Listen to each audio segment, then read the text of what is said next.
Coming up on This Week in the NBA, a message for the young pups from Denver. Not this time. We'll have the forearm and after story of Game 7 between the Rockets and Suns. Charles, you're not really done, are you? I honestly can say I don't know if I'm going to play again. The Bulls and Knicks have one last dance. Plus, it's hello, Larry, and goodbye. And the coaching carousel turns again. Oh, Sleeping Beauty, the show's starting. Everybody, and welcome This Week in the NBA. And right off the bat, we don't mean to brag, but we have never been beaten in a seventh and deciding game. Ever. Mike Glenn is here as always. He's the reason why, because he can shoot. I can't. The stat of the day since 1982, Mike. Home teams have gone 17-0 in seventh game situations. In history, at least, bodes well for the Knicks today. Incredible. But you know what the Bulls would say? It's time for a change. But the big factor today, Bob, is going to be the style of officiating. If it's a closely called game, the Bulls have a great chance of stealing a win out of the Garden. Well, the Bulls need to change what they do in the fourth quarter, that's for sure. Now, as we know, the Bulls and Knicks, well, they realize history isn't playing this game, which both sides admit will be physical to the core. The lasting memory from Game 6 in Chicago is Scottie Pippen going right through Patrick Ewing and then leaving his calling card. Some other things happening, dishing all around. There's Scottie taking it up and letting Patrick know all about it. Scottie's talking the talk, but he's been walking the walk as well. That doesn't mean New York has to like it, though. And if you want to bring history back into the discussion, it's a mixed bag for Chicago. Yes, they've beaten New York in the playoffs every time they've met, including the last 3 years. But Chicago's scoring average this series in the fourth quarter at Madison Square Garden is just 16 points. The Knicks have come back in every home game of the series to win. The Bulls want that to change just once. The seventh games, you got to throw almost everything out. It's got to be almost total energy. There's obviously some tactics involved, and there's obviously some adjustments. But by this time, almost everybody's made adjustments, and it comes down to basically getting out there and getting after it. We have worked too hard and too long to allow the perception to prevail that because we lost Game 6 the other night that we're finished. You know, we can't worry about anybody else's thoughts but our own. And if we come with a real pure heart, we come with a lot of courage, then I think we have a great chance of winning that game. The game is really magnified. Each possession, each play is so important right now. So it's going to be a dogfight. A lot of key words there. Dogfight, heart, courage. Phil Jackson talked about energy and hasn't gotten a lot of attention, but there's one old guy who has a lot of energy, Bill Cartwright. Certainly does, Bob. You know, everybody says he's been saving himself, Bill Cartwright has, but he has really played well against Patrick Ewing. And he had a big game in Game 6, getting some offensive rebounds. Bill, not really known throughout his career as a rebounder, but does a good job getting good position, playing good defense on Cartwright, and had a big offensive game in Game 6. He is saving himself in a time capsule, I think. If Chicago is to finally win at the Garden today, what needs to happen? Tell you, Scottie Pippen is going to have to be huge. Phil Jackson wants Scottie just to come out and be like Mike. Just take the shots, as many as you want, and he'll have to go on the perimeter. In Game 6, he scored a lot around the post area, but it's going to be tough to score in there in the Garden. He's going to have to shoot the little pull-up jumpers and the little runners from the perimeter. If he was to be like Mike, he'd have to play baseball, wouldn't he? Oh, yeah. Anyway, that's a whole nother story. Oh, Mike. last season, okay. Last year's Mike. No matter what happens later today, the Bulls have shown that there is life after Michael Jordan, and Phil Jackson has proven that he's got more in the playbook than just get it to Mike. Nick Charles takes a closer look at a guy who's finally getting some well-deserved credit. The Chicago Bulls have stormed their way back into their playoff series against the New York Knicks, proving there's still plenty of coal left in the furnace of a proud champion. Almost everything's been said and written about how the Bulls have responded to life after Michael, how Scottie and Horace and the others have stepped up. But nearly forgotten in the mix is the tall guy with the salt and pepper hair who hasn't missed a beat, Coach Phil Jackson. He's just an extremely smart person, and Phil has the capability of being able to listen to others and absorb their best thoughts and then use them to his advantage. Let's see, cerebral, thorough, versatile. Well, let's let the coach describe himself. I can't describe myself. I mean, I would just say that, basically I try to live life at whatever level it comes to meet me, and that's the most unique thing about trying to be in this business. Maybe the true test of Jackson's mettle came last weekend. Friday night, his star, Scottie Pippen, sulked and sat out the last play of the game, which Tony Kukoc won. Kukoc for the win! It goes! Oh, brother! The winning shot that proved the Jackson call was correct. I think all of us, you know, that coach have to demand things from players that they don't want to do, and job of putting demands on those players to stay within whatever philosophy or plan they have, and the result has been, you know, very good. You look at certain coaches and you say, that's very innovative, he's very creative, he's very basketball knowledgeable, he certainly can motivate guys. There's so many other qualifications that go into coaching. But the Bulls brass have always known what they have. I think people nationally are starting to realize how good Phil is, but certainly his record and the things he's done and the way he's conducted himself have led to that from day one. If it's true sports reveals character, then this NBA season's revealed the heartbeat of the Chicago Bulls just may be the man with his finger on the pulse of each one of them. Their coach, Phil Jackson.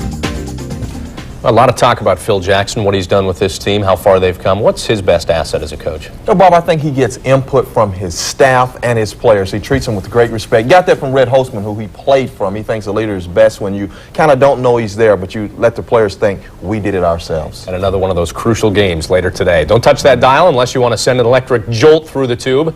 Go ahead, try us. We'll do it. Up next, the Western Wards, including the finale between the Nuggets and Jazz. KARL Malone had lots to inspire him, not the least of which was his own team owner. Stick around for details.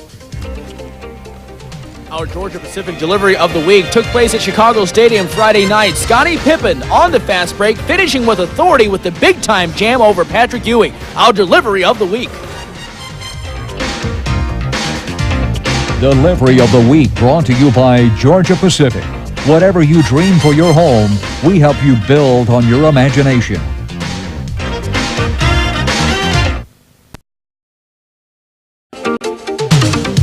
Well, this entire postseason, the Denver Nuggets have worn the glass slipper, and might we say they look simply smashing in it.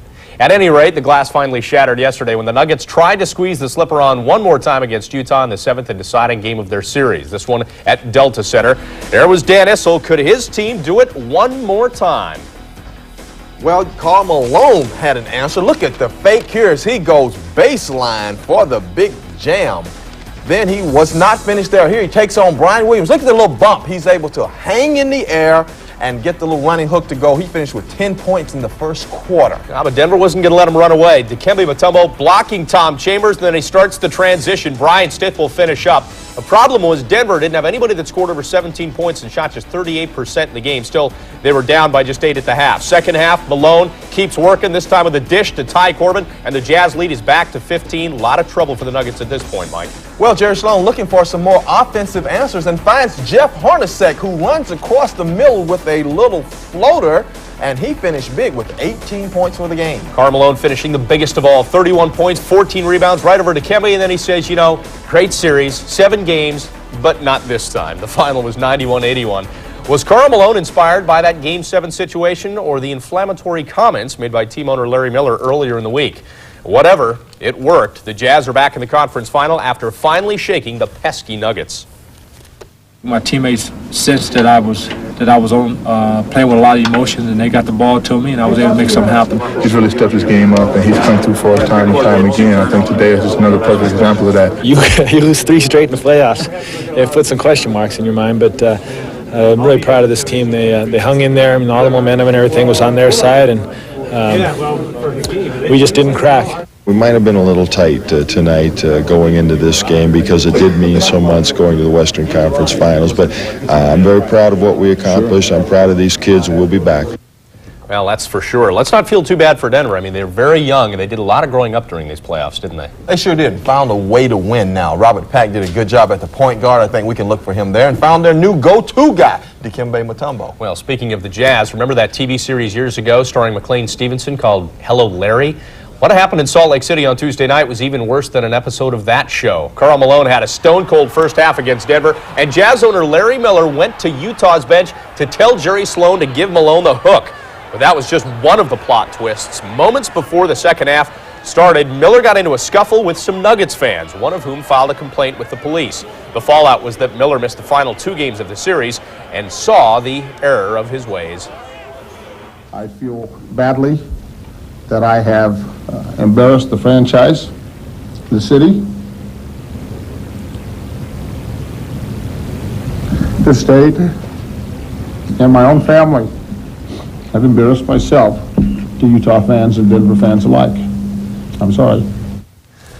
Well, somewhere behind the Rockets' red glare, the sun set on Phoenix yesterday, but no one, not even Charles Barkley, knows yet if he'll continue to play or retire. More on that in a moment. But Houston took control on its home court yesterday in the deciding game of its series to eliminate the Suns and advance to the Western Conference Final. Let's check out the action from the Summit. Charles, was it his final game? Well, the Rockets were trying to make sure it was. First quarter, Robert Horry not one, but 2 3-pointers as Houston got out to an early 8-point lead, 15 points for Horry, and there were more problems for the Suns, Mike. Well, Dan Marley had his problems. First 3 games, he averaged 16 per game. The last 4 games, only 4 points per game. Can't get the long-range jumper to go. Suns had a poor night shooting. Westfall looking for some answers. Instead, he found HAKEEM OLAJUWON, who had AC Green undermanned underneath. Take a look at the pump fake, the shake, the jump hook. Count it.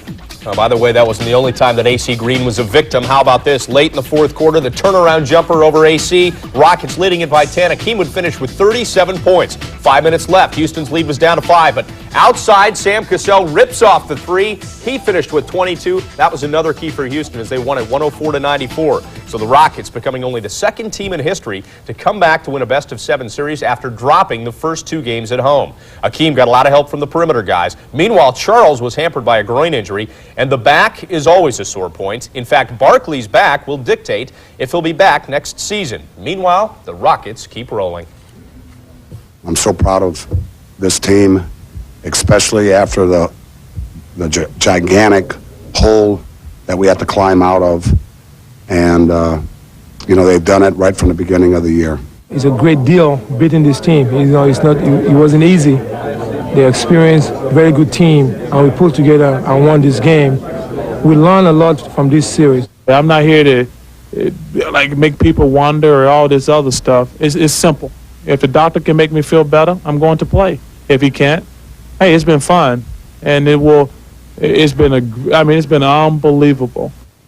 Well, there's nothing worse than playing in pain. Would it be that easy for Barkley, though? Even if the doctors say the back is just too bad, would it be that easy to walk away? Is he that satisfied with what he's accomplished? I don't think it'll be easy, but he is satisfied. And he realized, Bob, it's a lot of life after basketball, so we wish Charles the best, and we hope to see him back, of course. Absolutely. The Jazz and Rockets tip off their series Monday. In the meantime, will we see most of the action inside when they start things off or outside? Well, you got to look inside first because that's where Utah wants to go. KARL Malone is just huge inside. When he can bump, get the wide shoulders, and get points in the lane, that's where he wants to go. But you have to kind of be aware of Houston. They have a guy who rejects inside shots. You got rid of Mutombo. Now you've got HAKEEM and Thorpe. They give a good inside defensive pressure in the lane. Well, Malone and HAKEEM, of course, start in their series, but they can't do it alone, as we've seen. Who are the other key players we're going to look for? Well, let's look for some perimeter jump shots. When you talk perimeter, looking at Utah, the best jump shooter in the NBA, other than Dale Curry of Charlotte, is this guy, Jeff Hornacek. He's pure as honey from the outside. But he'll be matched up against Vernon Maxwell, who can not only shoot it, but he has the quickness, Bob. It gives him an edge. He can take it to the basket and get those points by driving in the lane. It all gets started Monday night in Houston at 9 o'clock on TNT. More to come on this show, like more coaches gone. And the weekly reel of the weird and wild, not gone. We just can't get rid of it. We tried to give it a vacation someplace sunny, but it didn't work. So hang loose. We'll have the nonsense next.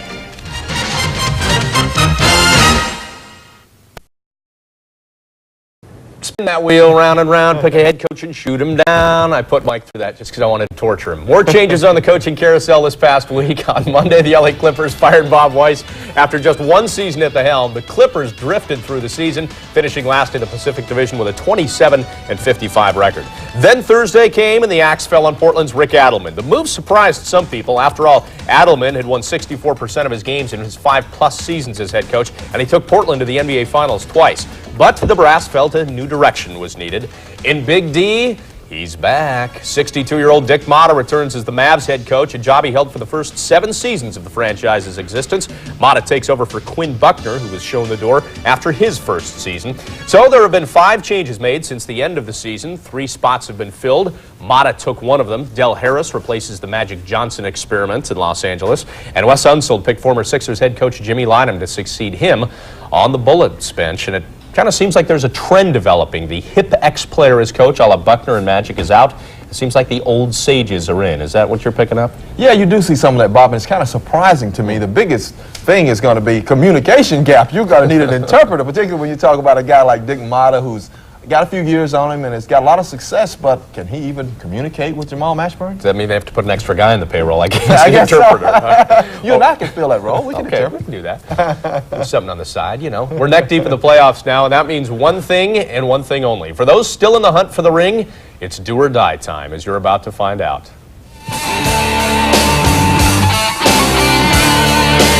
This is the time of year when the Grim One has come to take some of his final victims. Some guys know how to avoid the extra pressure. For them, it's like a day at the beach or something. But those on the courts, well, that's a different story altogether. You're not dead yet, Sleeping Beauty. The Bulls and Knicks seem to spit in the Grim Reaper's eye when they're not doing the same thing to each other. We've seen this free-for-all plenty of times by now, but let's check it out from Horace Grant's point of view. What? We got a brawl? Yeehaw! Let me in there, boys! During that particular fight, the role of Grim Reaper was played by NBA Commissioner David Stern. The stark reality as the playoffs wear on is, hey, I said the stark reality. Thank you. It's that players just want to be a part of that one shining moment. A part of that one shining moment that, help me out here, Grimmy, that one shining moment that lifts them and their team to the pinnacle, when they can look playoff death in the face and laugh. Or grunt or growl or whatever that was. Players should be carefree and not feel the heat of the intense playoff spotlight, or bad choreography for that matter. Goodness knows Dominique feels good about what's transpired for the Hawks, so let's try to cut them all a break. Well, maybe not that big a break, but big enough where they'll feel free to leave the court and visit with. Big enough to get yelled at and not care, and big enough to break the chains of a set play and improvise. See, John Starks has the right idea. And how about Danny Ainge opting to rip up the playbook and Mario Ellie's face with his own patent-pending, in-your-face, inbounds bullet pass? Can I get you a neck brace with that whiplash, Mr. Ellie? Grimster, do what you have to do. Show up at the arena of your choice and take a couple of these fur balls with you. You can even take this Billy Idol, Elton John hybrid. But stay out of the players' faces, because you never know, Grimster. They might just bite back.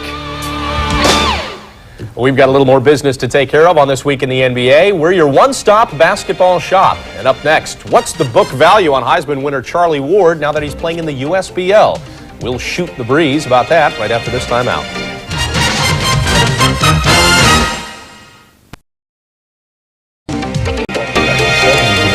More NBA honors handed out this week. Scottie Pippen and HAKEEM OLAJUWON were the top vote getters to the All-NBA first team. A jazzy pair, Stockton and Malone, were named first teamers along with Golden State's Latrell Sprewell. Here's a look at the Deuce, the second team. Kemp, Barkley, the Admiral in the middle with Richmond and KJ in the backcourt.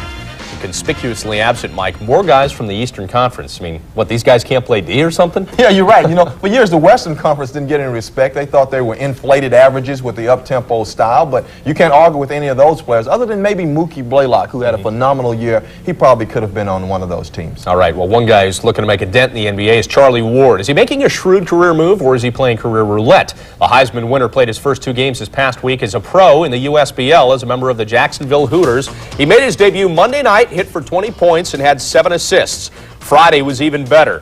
Ward had the triple-double and came 2 steals shy of the quadruple-double. And the question is, Mike, is Ward helping himself or hurting himself with the NBA draft on the horizon? Well, Bob, I think it is. If you're not a high first-round pick, you still have something to prove. I think Charlie feels a lot of NBA people say, can this guy really play NBA basketball? I'm going to show them. Right now, he's playing well, and he is showing them, so it is a good move. Yeah, first 2 games hasn't hurt him at all, that's for sure. Well, our time is up on This Week in the NBA, but a friendly reminder to be here at 7:30 Eastern for a complete recap of the day in sports. That, of course, will be CNN Sports Sunday. For now, though, for Mike Glenn, I almost said I'm Mike Glenn. Right? That would have really thrown people for a loop, wouldn't it? I'm Bob Lorenz. That's Mike Glenn. We'll see you next week.